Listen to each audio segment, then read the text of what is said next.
Tens of thousands of people may have been exposed to measles during Manitoba's Ag Days in Brandon. It's the latest exposure in Manitoba as the province is recording some of the highest counts of measles infections in the country. With more, CTV's Danton Unger joins us now live. So Danton, how many cases have been linked to Ag Days so far? At least 6 confirmed cases so far, Marilee. One expert I spoke with today says an exposure on this scale has the potential to be a super spreader event.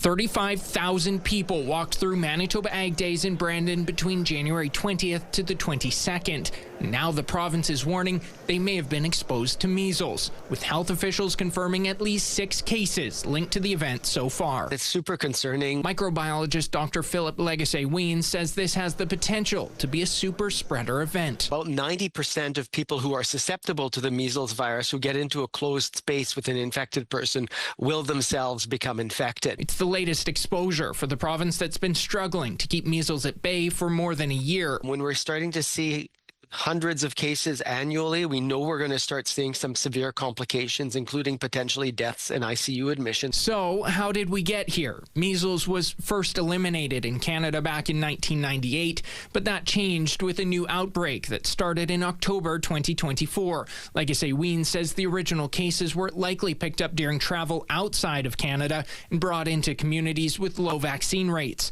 From there, cases started to climb, and Canada officially lost its measles elimination status in November of last year.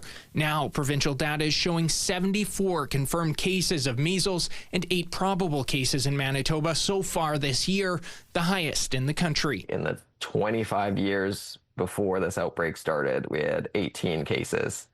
And, in a single week, recently, we have more than that. Provincial Medical Officer of Health Dr. Devinder Singh says uptake of the measles vaccine has been dropping for years. Our lowest rates of uptake are in Southern Health Santé Sud, where we've seen the largest number of cases. He says this has left many people, particularly children, unprotected. Ultimately, we want at least 95% of people to be immunized with at least 1, preferably 2 doses to get that highest level of protection. And until that happens, we're in this for the long run.